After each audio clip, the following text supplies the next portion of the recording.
आप देख रहे हैं ZTV इंडिया। मैं हूं आपके साथ हर्षिता। कौशाम्बी के चरवा थाना अंतर्गत चरवा गांव के कुछ लोगों ने मृत्यु भोज का बहिष्कार किया, साथ ही लोगों को इस बारे में जागरूक किया। आपको बता दें कि इंद्रजीत निर्मल मूल निवासी है। इंद्रजीत निर्मल के पिता शिवलाल का बीते दिनों बीमारी के चलते निधन हो गया था। रविवार को एक बैठक का आयोजन किया गया जिसमें समाज के कई लोगों ने भाग लिया। इस दौरान इंद्रजीत निर्मल ने एक सराहनीय पहल की शुरुआत की है।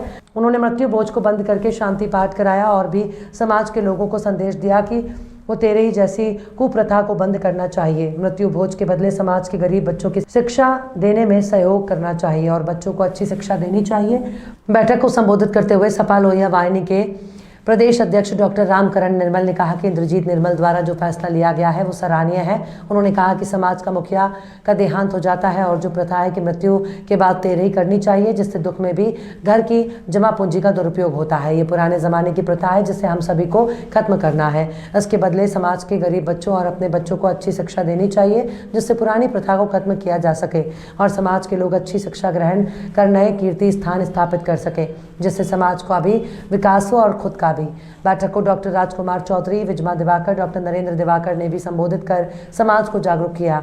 इस मौके पर राम सरन निर्मल, राजेंद्र दिवाकर, रामनाथ, अवध निर्मल, सुनील कुमार, धीरज मास्टर आदि लोग मौजूद रहे।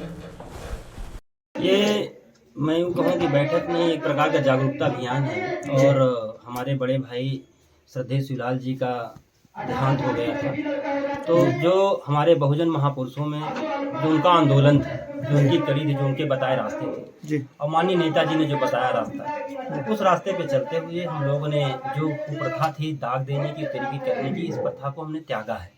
उसी के परिप्रेक्ष्य में आज समाज के जो हमारे क्षेत्र के बुद्धिजीवी लोग, उनकी एक संगोष्ठी देखता हूँ कि मैंने एक प्रचार प्रसार था और इस कुरीतियों को दूर करने के लिए आह्वान। समाज को क्या संदेश देना चाहते हैं? मैं समाज से यही अपील करना चाहता हूँ कि जिस प्रकार हम हजारों साल से तकरीबन उसी बातों को लेकर होते आए हैं, आप सोचिए कि किसी के घर में अगर एक कमाने वाला व्यक्ति का देहांत हो जाए और उस पर एक सामाजिक कुरीति जो थोपी जाए कि आप तेरहवीं करिए, तो उस पर एक आर्थिक बोझ पड़ता है। एक प्रकार से ये अमीर लोगों द्वारा थोपा गया आर्थिक कर है गरीबों को। तो इसलिए ये जो कुप्रथा है, इसको त्याग करके जो हमारे पास धन संचय हो, उसको अपने बच्चों की शिक्षा में, अपने बच्चों के स्वास्थ्य में और अपने घर और भवन बनाने में खर्च करें और समाज को एकता के लिए और समाज को आगे ले जाने के लिए हमारे पास पैसा अधिक बचता है तो हम समाज की उन्नति के लिए भी कुछ सामाजिक कार्य भी करें। कौशाम्बी में किसने जो है ये कुप्रथा को शुरू किया? और जो है देखिए, ये कुप्रथा तो हजारों साल से कोई दिन नहीं है, लेकिन इसको खत्म करने का प्रयास कई लोगों ने किया। कोई नया कार्य नहीं है। हजारों लोगों ने, लाखों लोगों की संख्या होगी, उनकी संख्या कम जरूर है, लेकिन ये अनवरत कारवां चल रहा है। आप देखेंगे कौशाम्बी के पीलापुर में